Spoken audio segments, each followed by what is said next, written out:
Magbabay kami papuntang daan. Yan, tag-isa kaming bike. Abangan nyo kami mamaya, Lods. Dito na kami guys, sa Dali. Diba? Nag-transform lang kami. Bilis lang mag-bike. At tara mga Lods, samahan nyo akong pumasok sa loob para bumili ng mga kakailanganin namin.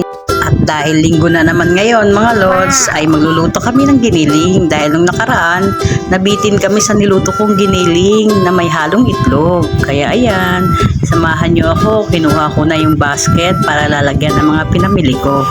Unahin nga po natin munang bumili ng itlog dahil ito ang unang sangkap para ilagay sa giniling. At pagkatapos ay pumunta ako sa chocolate na biskuit kasi nagustuhan to ng anak ko nung binili ko nung nakaraan. Kaya ayan, kumuha na rin ako ng 4 para may pasalubong kami sa kanya. At andito na rin po ako mga Lods, namimili na ako ng giniling. Bali 1 kilong giniling po ang bibilihin ko dyan kasi kalahati 500 grams, di dalawang 500 grams po ang pipiliin ko para ulam na namin hanggang gabi. At ayan, namimili pa nga po ako kung alin ang kukunin ko. Pare-parehas lang naman yan, 500 grams. Ano ka ba naman? Bakit namimili ka pa? At pumunta na rin po ako para bumili ng pansit canton para pang merienda namin na naman. Katulad na sinabi ko, budget hanggang Miyerkules. At bumili na rin po ako nitong kape dahil napakasarap nito, makrimi siya. Kaya ito ulit ang pinili ko. Nagustuhan po kasi ng asawa ko yung lasa ng kape na to, hindi siya matapang. At ayan, pumunta na tayo sa counter para magbayad. At dyan, inilabas ko na ang aking mga napiling bilhin. Ayan, pinapatong ko na siya sa ibabaw para madali na lang siyang mapunch ni Kuya. Kasi nga may nabili pa.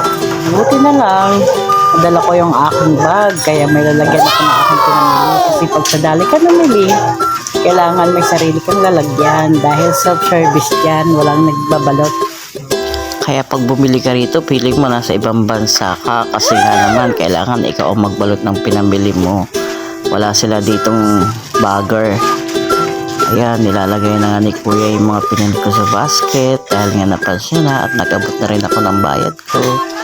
At bababa ko na yan para yung jowa ko na ang magbalot ng mga pinamili ko. Kaya sabi ko, atayin mo ako pa para ikaw na rin magpilot, ako ang mag-video. Kaya ayan, kung nakikita nyo, super balot na siya dyan. Sabi ko nga, ilalim niya yung giniling para kahit maipit, okay lang. Basta yung itlog, ilagay niya sa ibabaw para hindi mabasag. Kasi nga, magbabike nga kami pa uwi mga Lods. At saka yung isang bike ay hiniram lang namin yan kay Kuya Jimmy. Ayan, ha? Baka mabasag yung itlog, ha?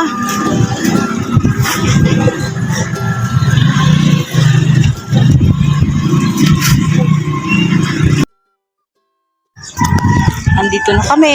Di ba, ang hirap mag-bike.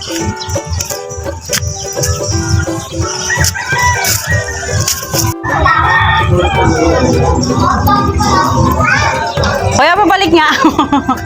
Thank you.